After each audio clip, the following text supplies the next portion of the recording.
Olá, meus queridos, bom dia. Prazer estar aqui, domingo a domingo. A gente tem estudado juntos a palavra de Deus, temos caminhado aí nos textos bíblicos, aprendendo aquilo que o Senhor tem para nos dizer.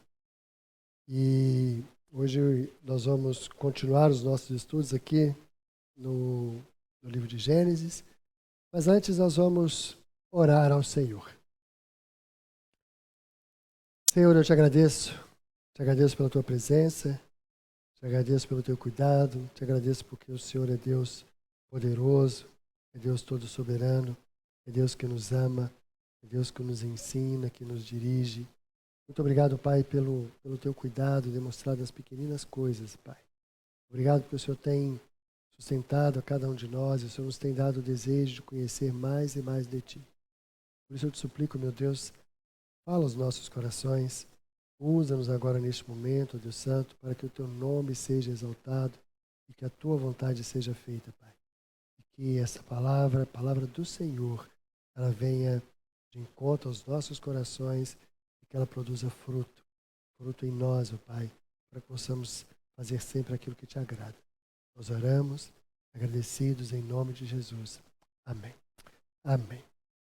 Queridos, na semana passada, nós vimos o triste caminho seguido pela descendência de Caim. Ele decidiu se afastar da presença do Senhor e foi exemplo de loucura, de insensatez para toda a sua descendência, né?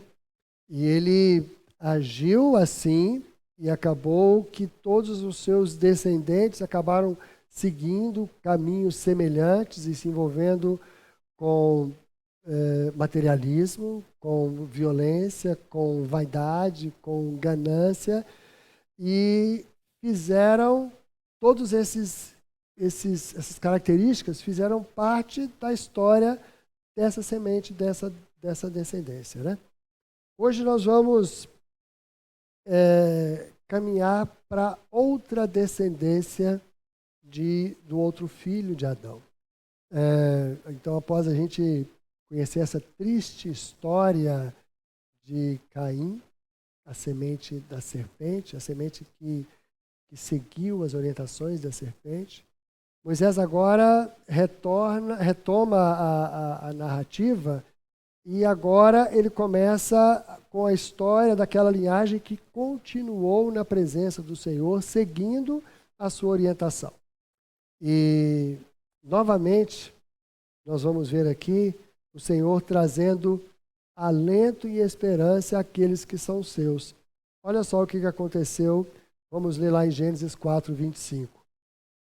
E tornou Adão a conhecer a sua mulher, e ela deu à luz um filho, e chamou o seu nome Sete. Porque disse ela, Deus me deu outro filho em lugar de Abel, porquanto Caim o matou. É importante a gente notar que Eva estava sentindo, quando a gente olha para esse texto, ela estava sentindo falta de Abel, não de Caim. Caim afastou-se do Senhor e afastou-se também do convívio familiar. Então parece que essa saída dele não deixou saudades ali, mas Eva estava sentindo saudade de Abel, estava sentindo falta de Abel. E por isso, então, Deus trouxe outro filho para Eva e esse outro filho também era temente a Deus, assim como Abel era. A partir de 7, Moisés começa a apresentar a outra descendência de Adão. Então, vamos resgatar aqui. Adão teve os dois filhos, Caim e Abel. Caim matou Abel, sobrou Caim. Então, Moisés contou aqui a descendência de Caim até onde ele foi com a sua maldade, até onde a gente pôde ver ali, voltada para o materialismo e violência. Agora, volta de novo para Adão e conta a história a partir de 7, que é o filho que veio substituir Abel. Então, nós vamos conhecer agora a descendência de 7.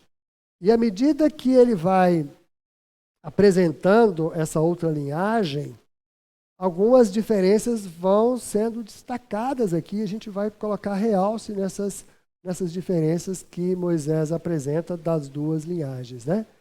Quando nos foi apresentada, quando a gente ouviu a história de Caim na semana passada, Moisés salientou a ênfase puramente material dessa descendência. Os pontos de destaque que foram ressaltados aqui nessa descendência foi a edificação da cidade, quando ele até deu o nome da cidade ao nome do seu filho, construção de tendas, criação de gado, construção de obras em ferro e cobre. Então, as coisas que foram citadas ali daquela descendência têm a ver com coisas materiais. Coisas materiais. Além disso, nós tivemos também a história da poligamia, que foi uma invenção lá de Lameque, e aí continuou com essa história no mundo, né? E também a violência, quando ele matou pessoas porque discutiu com elas e se vangloriou disso. Então, as marcas dessa descendência, materialismo, a poligamia e a violência. Tudo isso distante dos caminhos do Senhor. Mas agora, ao fazer a narrativa da história dos descendentes de Sete, Moisés também destaca algumas coisas, mas mostra aqui alguns contrastes, alguns pontos altos da linhagem de Sete em relação à linhagem de Caim. Enquanto a linhagem de Caim, Enoque, o seu primeiro filho, recebe de presente uma cidade em seu nome, Enos, o primeiro filho de Sete, traz como principal destaque o fato de que os moradores da terra começaram a adorar o Senhor.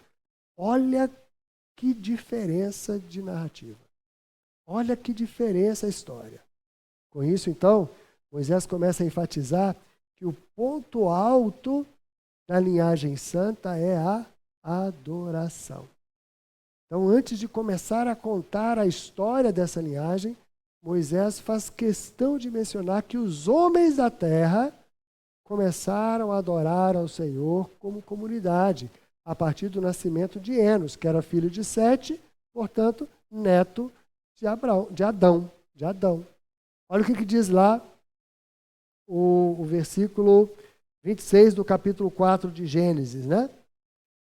E a Sete nasceu um filho, e chamou o seu nome Enos, e então se começou a invocar o nome do Senhor. Então veja bem, Adão, e aqui, meus queridos, eu gosto demais de prestar atenção em alguns detalhes, para que a gente possa encaixar a história e ver como as coisas estão ligadas, né? Adão estava com 130 anos de idade quando Sete nasceu. Como é que a gente sabe disso? Porque em Gênesis 5:3, na hora que vai citar toda a genealogia de Adão a partir de Sete, né? Nós lemos lá, e Adão viveu 130 anos e gerou um filho à sua semelhança, conforme a sua imagem, e pôs-lhe o nome de Sete. Então, aqui eu quero destacar também outra coisa antes de a gente seguir aqui. Lembra quando Deus criou Adão lá no campo, formou ele do pó da terra e soprou nele o fôlego da vida? O texto em Gênesis diz assim: façamos o homem à nossa imagem, conforme a nossa semelhança.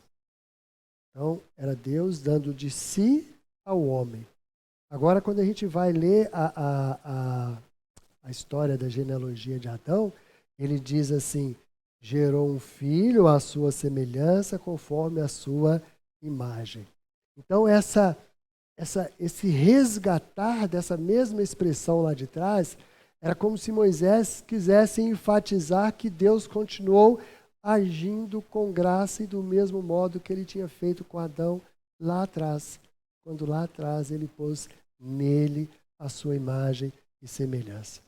Agora, essa mesma imagem, essa mesma semelhança, essa mesma característica é posta também em seu filho Sete. E isso nos dá a entender exatamente isso, né? Que a gente vai recebendo, através das gerações, essa imagem e semelhança. Então eu creio que Moisés quis destacar isso quando ele citou essa característica, né? Outro ponto para o qual precisamos atentar é que Moisés, e isso é muito importante, meus queridos, a gente não pode nunca olhar para a Bíblia e fazer uma leitura da Bíblia achando que nós temos um livro de história na mão cujo objetivo é dar informações precisas, com fatos, com datas. Não é esse o objetivo da Bíblia, né? Moisés apresenta, e a gente vai ver que a Bíblia toda ela trata disso, é o registro da ação de Deus na história e nos homens que ele usou para cumprir os seus desígnios. Portanto, diante desse objetivo primeiro, né, Moisés, porque nós estamos tratando aqui do livro de Gênesis, Moisés não se preocupa em citar os nomes de todos os descendentes, por exemplo, né, de posicioná-los corretamente, quem nasceu primeiro, quando. Não existe essa preocupação. Mas ele cita aqueles que foram destaque na história da revelação de Deus, ou então aqueles que estiveram relacionados diretamente com alguém que foi destaque, né, com os filhos que foram destaque. É interessante quando a gente olha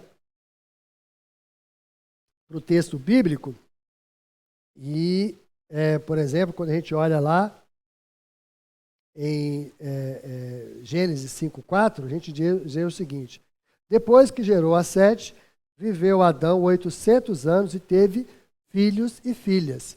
Então, Adão gerou muitos outros filhos, além desses que foram citados aqui, além de Sete. O mesmo ocorre com todos os demais personagens. Quando a gente vai vendo essa narrativa aqui de Gênesis, por exemplo, que é a primeira genealogia que a gente tem aqui na Bíblia, né? Ele vai tratando, vai recorrendo a essa expressão e teve filhos e filhas, né? Então, ele usa essa expressão simplesmente para dizer que muitas outras pessoas participaram também ou viveram também, mas elas não foram destaque. Então, Moisés usa essa expressão para mostrar exatamente esse conceito, né? Então, quando a gente pensa nisso, é correto imaginarmos que a terra já estava bem povoada na época que Enos nasceu. Quando a gente olha lá Gênesis 5:6, por exemplo, diz assim: Sete viveu 105 anos e gerou a Enos. Olha, vamos parar aqui um pouquinho. Nós vimos lá atrás, em Gênesis 4:26, no capítulo anterior, nós vimos dizer: a Sete nasceu-lhe também um filho, ao qual pôs o nome de Enos, e daí se começou a invocar o nome do Senhor. Então, quando a gente pensa no nascimento de Enos, nós temos que pensar o seguinte: Adão tinha 130 anos quando Sete nasceu. Aí Sete, 105 anos depois, teve Enos. Então, quando Enos nasceu, Adão tinha 235 anos. Se ele tinha 235 anos e teve filhos e filhas, e Adão viveu, segundo diz a Bíblia, 930 anos. Ele teve muitos filhos, assim como Sete teve muitos filhos, e Enos teve muitos filhos, e eles foram se reproduzindo, né? Então, quando o texto diz lá em Gênesis 4:26, que então se começou a invocar o nome do Senhor, nós podemos pensar que existia uma grande comunidade de pessoas que estavam invocando o nome do Senhor. Então Moisés quis destacar que naquele momento, Adão ali com 235 anos de idade, e possivelmente algum tempo depois, né, porque Enos nasceu e logo depois é dita essa afirmação, e possivelmente Enos teve alguma coisa a ver com isso. Então Enos participou disso, então foi alguns anos depois ainda. Ele quis mostrar que naquele momento toda aquela geração foi impactada e a marca daqueles que estavam ali ao redor de Sete, de Enos, dessa outra linhagem, era uma marca de adoração. Então isso foi uma marca ali naquela região, naquele pedaço ali daquelas pessoas, né? Que eram muitas pessoas, a gente não consegue saber quantos. Então, o que a gente sabe é que não foi algo restrito ali ao convívio próximo ali da casa de Sete, né? Mas envolvia um número maior de pessoas, porque foi digna de nota, foi digna de destaque por Moisés. Então, daí nós podemos entender que a adoração começou a se espalhar na terra de forma marcante e impactante. Então, olha só, vamos parar aqui um pouquinho. Lembra da semana passada? Nós tínhamos uma linhagem de Caim, de pessoas materialistas, de pessoas violentas, de pessoas gananciosas. E agora nós temos aqui uma outra linhagem de adoradores. Adoradores. Então nós tínhamos duas fontes de inspiração ali para o povo daquela época. E a gente não sabe quanta gente tinha, mas era muita gente já, né? Então, como a gente já disse, Moisés ele vai citando apenas as pessoas de cada geração que fizeram parte da descendência de Adão a partir de Sete, mas que foram designadas por Deus para cumprir a sua vontade. Então, ele não cita todo mundo, ele cita as pessoas mais importantes, as pessoas de destaque, né? Então, com isso, Moisés vai nos mostrando aqui, a gente vai percebendo que Deus vai escolhendo pessoas por meio das quais ele vai agindo continuamente na história para trazer ao mundo aquele descendente que esmagaria a cabeça da serpente. Então, na realidade, o que nós estamos vendo aqui é que essa linhagem, cuja marca era a adoração, aqui tinha aquela expectativa, eles guardavam ainda aquela expectativa de um descendente que esmagaria a cabeça da serpente.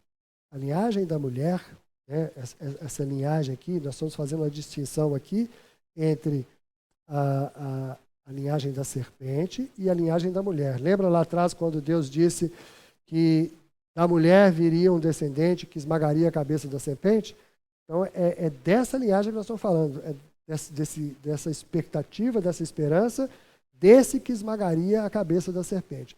Então, essa linhagem da mulher aqui, ela, ciente dessa promessa, e certamente isso deve ter sido contado, deve ter sido repetido geração após geração, né? E viria alguém que esmagaria a cabeça da serpente. Então, essa linhagem aqui, ela foi mantendo essa esperança viva e foi conduzindo ela para frente. Ela manteve-se fiel e temente a Deus e continuou sempre nessa expectativa, né, daquele que traria a solução para todo o mal que veio sobre a terra e sobre a humanidade por causa do pecado. E é essa disposição mental dessa geração, dessa linhagem, é que Moisés quer destacar e quer mostrar ao povo. Agora, quando a gente volta para a história direta ali de Sete, né, nós vamos ver ainda outras diferenças de Sete em relação a Caim. Presta bem atenção, meus queridos. Sete, ele não tinha só uma vida de intimidade com Deus, e ele não só guardava isso para si, mas ele ensinou isso a seus filhos. E aqui eu quero chamar a atenção de vocês.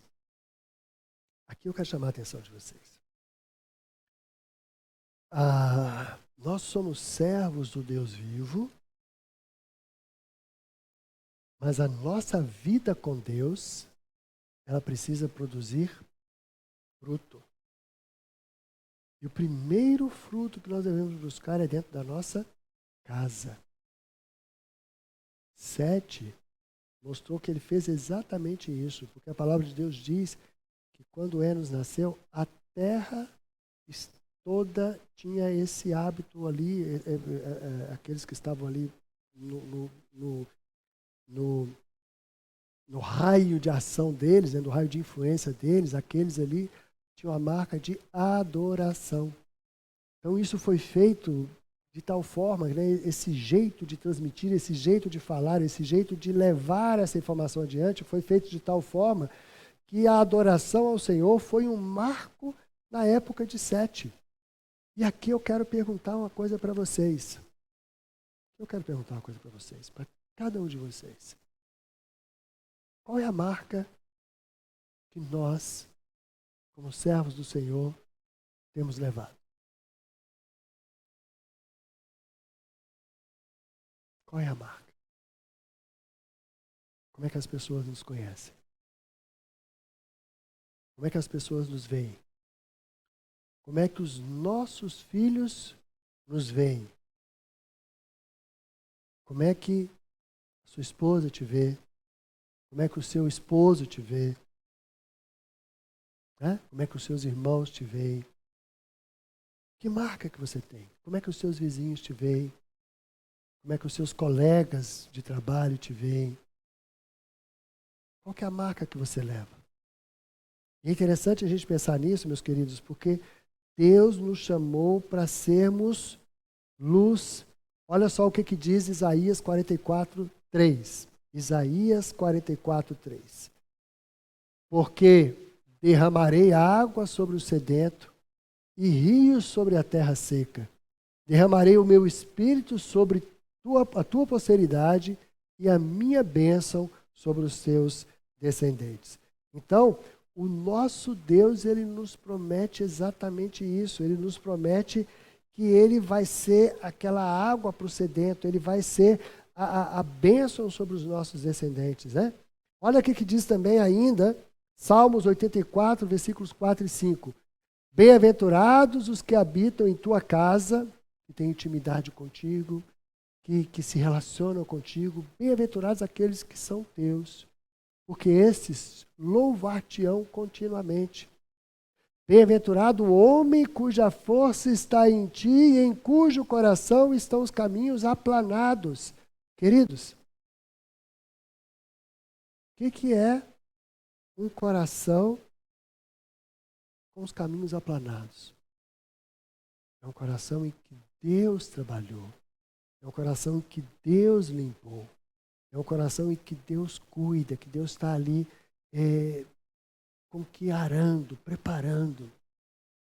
Bem-aventurado o homem cuja força está em ti, em cujo coração estão os caminhos aplanados. Olha o que mais diz ainda, Salmo 128, versículos 1 e 2. E nós estamos lendo esses textos para a gente visualizar aqui a ação de Sete na sua família, visualizar aqui o que ele fez ali com seus filhos e visualizar aqui, assim como ele teve aquele resultado da adoração, nós também podemos ter hoje. Olha o que diz o Salmo 128, versículos 1 e 2. Bem-aventurado aquele que teme ao Senhor e anda nos seus caminhos, pois comerás do trabalho das tuas mãos, feliz serás e te irá bem. E te irá bem. Queridos, eu quero encerrar, porque se a gente fosse buscar muitos os textos todos que falam sobre as bem-aventuranças e do cuidar de Deus, a gente poderia ficar aqui muito tempo. Mas eu quero encerrar agora, voltando ao Salmo 84, versículos 11 e 12, que diz o seguinte: porque o Senhor Deus é um sol e escudo. O Senhor dará graça e glória, não retirará bem algum dos que andam em retidão. O Senhor dos exércitos, bem-aventurado o homem que em ti põe a sua confiança. Queridos, nós não podemos negligenciar a isso, não. A gente não pode ser crente apenas para ser membro de igreja. A gente não pode ser crente apenas porque nasci assim, eu aprendi assim, e me acostumei a isso. Não. Nós somos e devemos ser bem-aventurados. Nosso coração tem que ter os caminhos aplanados. A gente precisa entender que o Senhor é de fato um sol e escudo, e que Ele vai dar graça e glória, que ele é o Senhor dos exércitos, porque nós pomos a nossa confiança nele, porque ele age como rios que trazem, dessedentam a terra seca. Então, Deus ele está pronto para fazer tudo isso na nossa vida. Ele quer fazer de nós pessoas bem-aventuradas. Agora, nós precisamos nos colocar à disposição do Senhor. Nós precisamos querer ser esses homens, querer ser essas mulheres. Esse desejo tem que estar em nós. E assim como Sete, temente ao Senhor, ele educou seu filho e a terra passou a entender que a adoração do Senhor era algo importante. Nós também precisamos agir da mesma forma, meus queridos. Então, quando a gente olha para essa narrativa, para essa história que Moisés nos conta, a gente vai ver que a linhagem santa é bem-aventurada. Ela é bem-aventurada. E é interessante que Moisés, e se a gente prestar atenção, na hora que a gente olhou para a descendência de Caim, nós só vimos lá o seguinte, fulano nasceu de ciclano, que nasceu de ciclano, construiu isso, fez aquilo outro, etc. Mas quando ele vai contar a linhagem da descendência santa, né, da linhagem santa, ele fala de quantos anos viveu cada um. Então mostra que a longevidade dessas pessoas, as famílias grandes e unidas com muitos filhos, isso era a bênção de Deus também. E é interessante, e aqui eu quero chamar a atenção de vocês que nós vamos caminhar um pouco agora entre o Novo e o Velho Testamento para a gente poder entender um pouco dessa geração e das coisas que estavam acontecendo ali.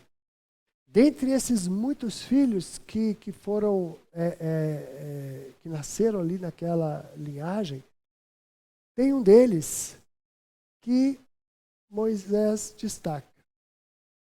Nós já vimos 7, e agora eu quero destacar mais um, Enoque. Deus levantou Enoque, e ele foi o 7º depois de Adão. Moisés destaca que, mesmo diante daquela linhagem, essa linhagem que nós estamos falando, que buscava comunhão com Deus e que tinha adoração como marca, mesmo assim, Enoque se destacava ainda mais no meio deles, né? Enoque, ele andava com Deus. E aqui eu quero dizer para vocês, é a primeira vez na Bíblia que é citado essa característica, né, de alguém andando com Deus. Olha o que diz lá em Gênesis 5, versículos 21 e 22. E viveu Enoque 65 anos e gerou a Matusalém. E andou Enoque com Deus, depois que gerou a Matusalém, 300 anos e gerou filhos e filhas. Então nós vimos aqui a primeira vez que esse texto, que essa expressão é usada na Bíblia para falar da intimidade de alguém com Deus. E Moisés relata em muito poucas palavras, né? Nós vemos aqui 2, 3 versículos só, falando sobre Enoque. Mas a gente vai entender, a gente vai perceber, a gente vai conhecer, a partir de outros textos bíblicos, e nós vamos ver isso aqui agora, mais adiante, logo agora na frente, que Deus levantou Enoque para ser uma luz no meio daquela geração que estava caminhando a passos largos para a perdição. A gente precisa entender o seguinte, lembra que eu falei com vocês? 2 gerações, 2 linhagens, Caim e Sete. A descendência de Caim estava crescendo, se expandindo, e possivelmente também tinha muitos filhos ali, essa linhagem estava crescendo, e estava ocupando o seu espaço aqui na terra. E eles eram aquelas pessoas materialistas, aquelas pessoas gananciosas, violentas, e estavam crescendo, e estavam aqui na terra. Então a fama dessa outra linhagem ela devia chegar ao conhecimento da linhagem santa também, porque essa turma aqui era muito má, né? E aí, nesse contexto, Deus, como Ele é muito bom, Ele é um Deus gracioso, nesse contexto, Deus capacitou Enoque para ser um anunciador da verdade, das boas novas. Como é que a gente sabe disso? Porque Judas diz isso lá na sua carta. Em Judas, só tem um capítulo, né? São os versículos 14 e 15. Olha o que diz lá Judas na sua carta. E destes profetizou Enoque, vejam bem, e destes, a gente não vai ler todo o capítulo de Judas, né?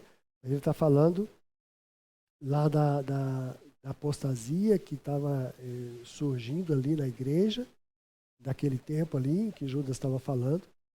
E aí ele estava dizendo assim, e destes que são apóstatas, profetizou também Enoque, o sétimo depois de Adão, dizendo, eis que é vindo o Senhor com milhares de seus santos, para fazer juízo contra todos e condenar dentre eles todos os ímpios, por todas as suas obras de impiedade que impiamente cometeram, e por todas as duras palavras que ímpios pecadores disseram contra ele. Então ele está fazendo aqui um paralelo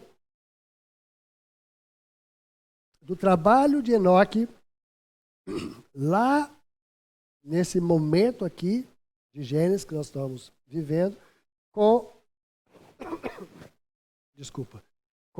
essa situação que Judas está vivendo lá. Então, quando a gente olha lá para trás, Enoque era alguém que vivia no mundo ímpio, né? No mundo de pecadores, de gente má, porque ele saía para anunciar a palavra do Senhor exatamente aqui para essa outra geração de Caim. Então nós vemos ali claramente a ação de Deus continuando a agir sobre a semente santa, gerando homens tementes a Deus aqui, mas com o objetivo de abençoar todos os moradores da terra. Então Enoque andava com Deus e essa intimidade que ele tinha fazia arder em seu coração o desejo de compartilhar as maravilhas do conhecimento de Deus. E aqui eu quero parar mais uma vez, meus queridos. A gente tem intimidade com Deus e a gente conhece a palavra de Deus e a gente se envolve com o nosso Deus, não é para a gente ficar só trancado no quarto e se gabando disso e achar que estou resolvido. Houve um tempo na história em que a igreja pensou que santidade era isso e levou muita gente para viver isolado nos castelos, longe do relacionamento de todo mundo e achava que isso era ser santo. Mas o que a gente vê na palavra de Deus não é isso. O que a gente vê na palavra de Deus é que nós devemos ser luz no meio dessa escuridão. Então, quando diz que Enoque andava com Deus, ele tinha uma intimidade muito grande com Deus e ele procurava fazer aquilo que Deus mandava. E Deus, ele ama o pecador. Ele está à busca do pecador. A palavra de Deus diz lá em João 3,16, né? Que Deus amou o mundo de tal maneira que deu o seu Filho unigênito para que todo aquele que nele crê não pereça, mas tenha vida eterna. Então esse mesmo Deus, que é o mesmo ontem, hoje e eternamente, era o Deus que capacitava Enoque aqui. Então assim como Enoque agia lá, esse deve ser o nosso objetivo também, como filhos amados que somos, né? Enoque passou mais de 300 anos, e é interessante quando a gente pensa nessa quantidade de tempo, né? A gente precisa entender que naquele tempo os homens viviam muito mesmo, né? Eu disse para vocês agora há pouco que Adão viveu 930 anos, né? Então, Enoque passou mais de 300 anos testemunhando, pregando e vivendo em santidade. E o desejo de Enoque de manter comunhão com Deus, vivendo sempre de acordo com a vontade de Deus, eram tão grandes que Deus para si o tomou. Deus não permitiu que Enoque experimentasse a morte. É isso que Moisés relata, né? Enoque não experimentou a morte, pois Deus o tomou para si. Olha o que diz lá em Gênesis 23 e 24. E foram todos os dias de Enoque 365 anos, e andou Enoque com Deus, e não apareceu mais, porquanto Deus para si o tomou. Enoque, ele viveu esse tempo ali, a gente não tem muito relato sobre ele, a gente consegue abstrair algumas poucas coisas, como nós falamos aqui, mas o Espírito Santo capacitou as pessoas para poder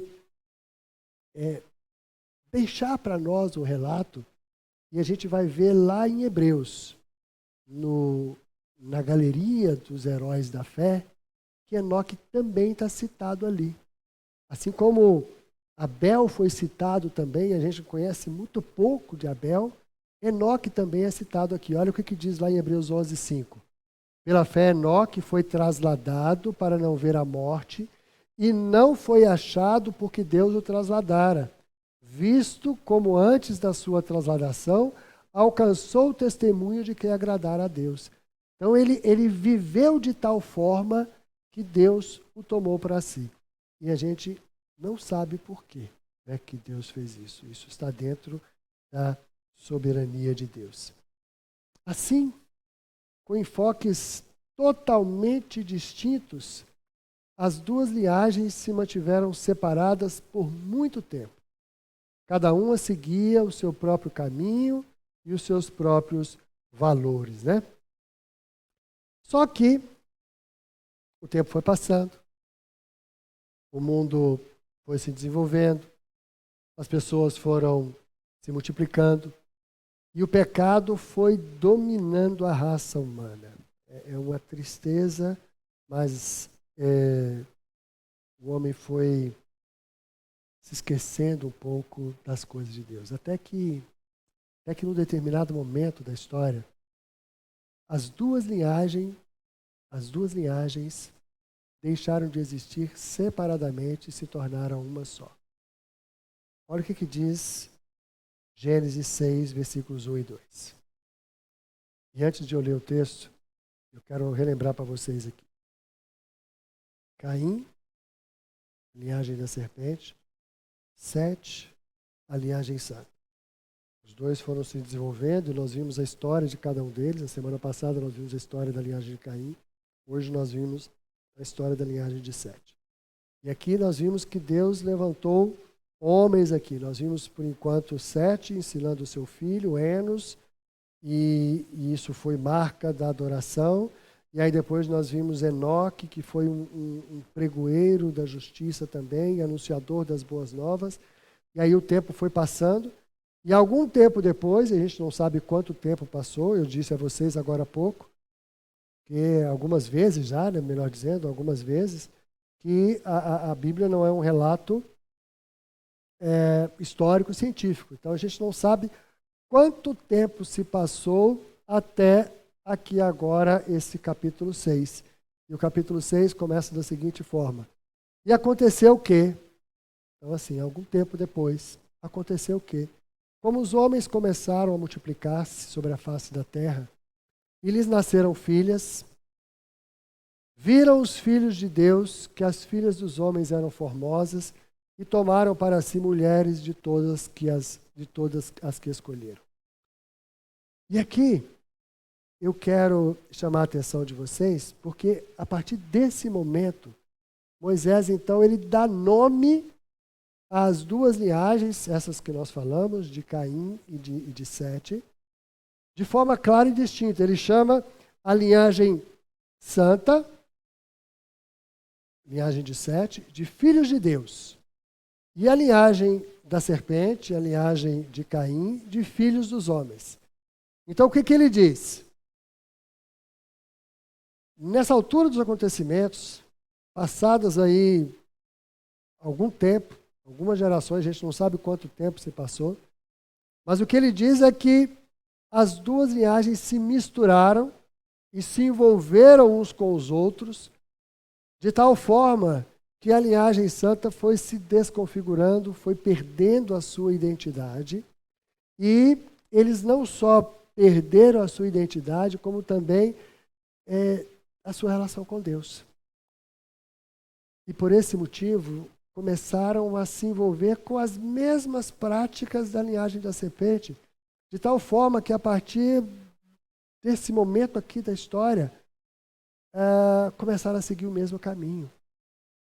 E aí, antes, a gente tinha a adoração como marca da linhagem santa. Agora, o texto nos diz que toda a imaginação de seus pensamentos e de seu coração era má, continuamente. E o pecado da humanidade foi crescendo e se espalhando de tal forma que o próprio Deus fez o mais terrível diagnóstico a respeito deles. E viu o Senhor que a maldade do homem se multiplicara sobre a terra e que toda a imaginação dos pensamentos e o seu coração era só má continuamente.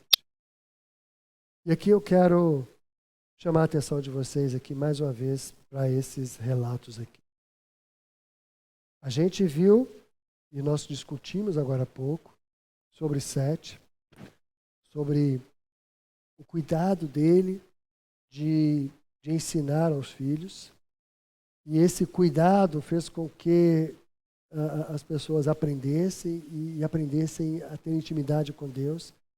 De tal forma que a adoração era marca da geração, algum tempo atrás. Vimos também que essa mesma linhagem produziu um homem como Enoque, que tinha uma intimidade muito grande com Deus. E de tão íntimo com Deus ele era, que Deus o tomou para si. Depois ele passava muito tempo, 300 anos, pregando e ensinando a palavra. Mas aconteceu que em algum momento esse ensinar aos filhos se perdeu.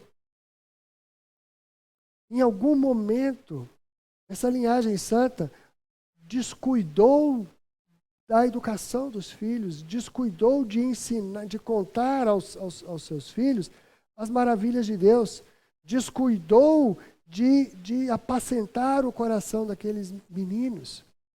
E aí, infelizmente, com o passar do tempo, a linhagem santa, que até um tempo atrás era luz, era geradora de expoentes que eram usados grandemente por Deus, de homens usados por Deus, também se corrompeu. E diante desse fato, Moisés nos dá a entender que, exatamente isso que eu acabei de falar com vocês, que houve um descuido dos pais em manter a santidade, manter o distanciamento do pecado, tudo isso que eles tinham aprendido antes. Então, a gente vê que aquela ideia da adoração como ponto alto, perdeu, acabou. Agora, eles perderam esse entendimento de adoração e a terra está toda corrompida. E o que a gente vê é que aqueles que vieram depois não seguiram os bons exemplos, não seguiram as orientações. E aí esse desejo de andar com Deus se desvaneceu com o tempo, foi perdido nas gerações seguintes. E, queridos, esse é uma história trágica. É uma história muito trágica.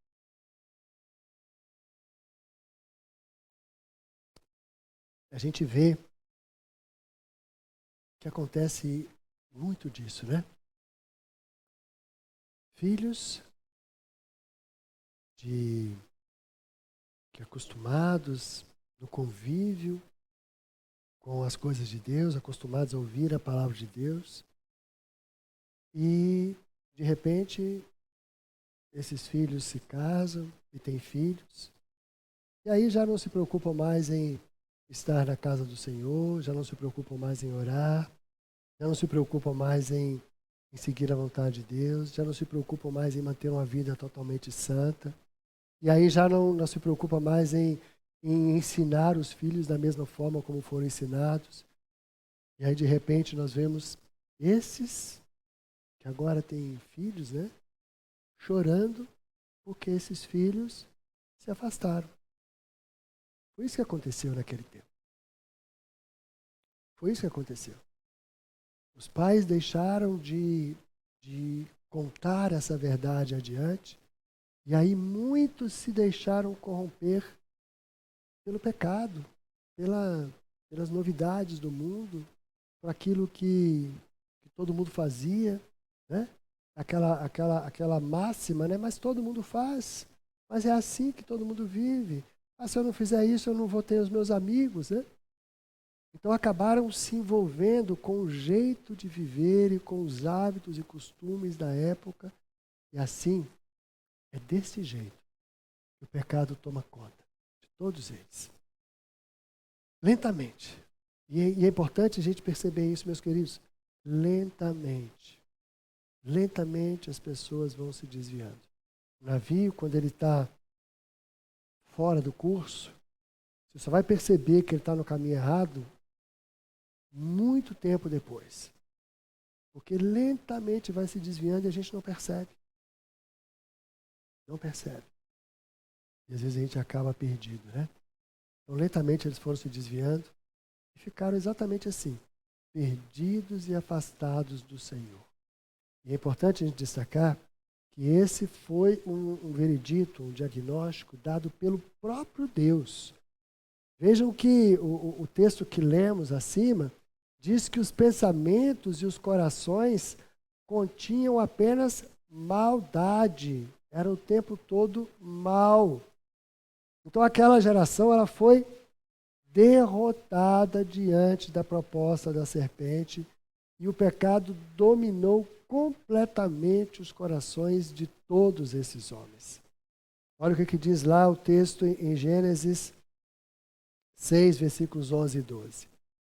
A terra, porém, estava corrompida diante da face de Deus e encheu-se a terra de violência. E viu Deus a terra, e eis que estava corrompida, porque toda a carne havia corrompido o seu caminho sobre a terra. Queridos, que fim triste. Que fim triste.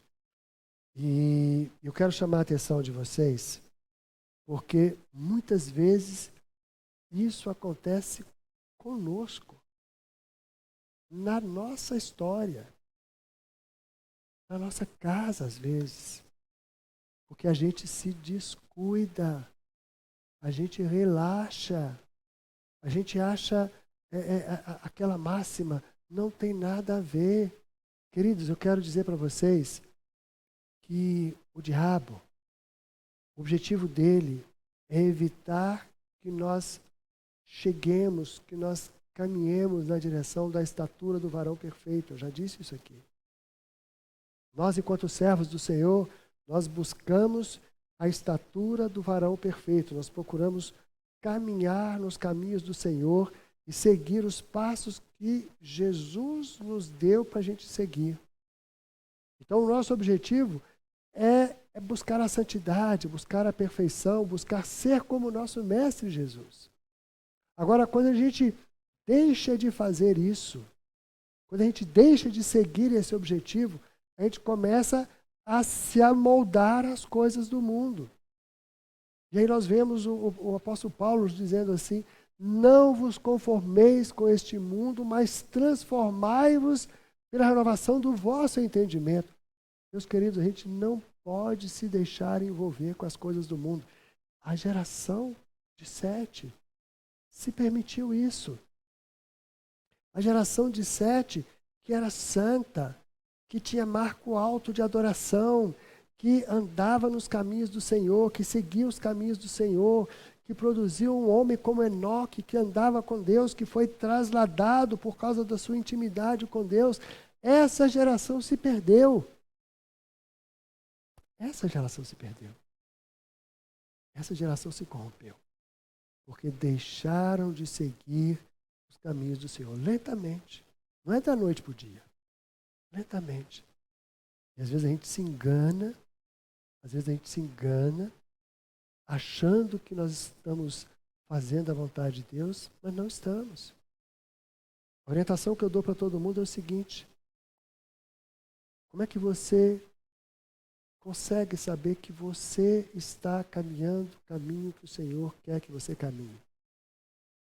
Como é que você consegue ter esse entendimento, ter essa clareza?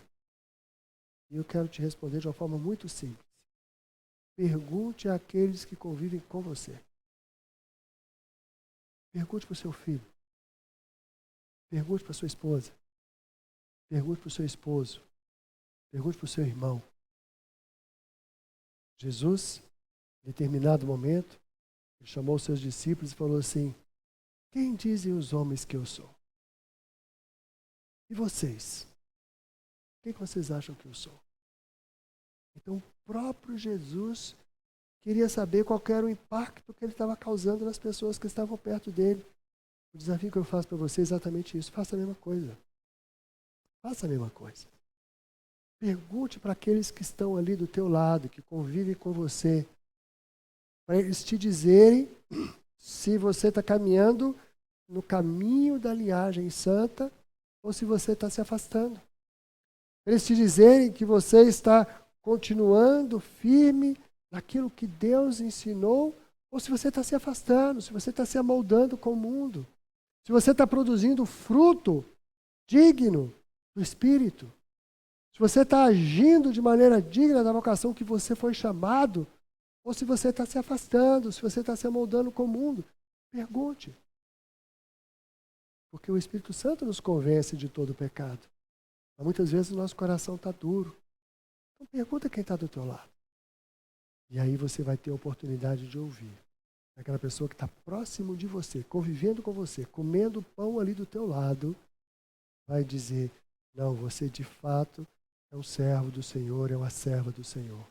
Ou pode dizer: olha pai, olha mãe, olha meu irmão, eu acho que tem isso aqui que a gente precisa corrigir, precisamos conversar, precisamos acertar. Faça isso com humildade. Faça isso com humildade. E o bondoso Deus vai te dar mais uma oportunidade, porque a palavra de Deus diz que a mão do Senhor está sempre estendida, pronta para nos abençoar. Então sejamos esses que voltam, e não aqueles que se vão. Sejamos esses que estão perto, não aqueles que distanciam. Sejamos aqueles que adoram ao Senhor, não aqueles que se envolvem com as coisas do mundo. Amém? Amém? Vamos orar mais uma vez, queridos. Pai de amor, nós te louvamos, a Deus Santo, pela tua palavra, que nos desafia, Pai. Nos desafia a sermos cada vez mais parecidos com o Senhor. A tua palavra nos chama, ó Deus Santo, para uma vida de maior intimidade contigo. A tua palavra nos mostra, Bazinho, aqueles exemplos de homens que o Senhor levantou, que o Senhor usou, que o Senhor capacitou para fazer grandes coisas, Pai, em teu nome, para anunciar o teu nome. Nós queremos ser assim também, Pai. Usa-nos, ó Deus Santo. Usa cada um de nós para que possamos fazer aquilo que te agrada, Pai.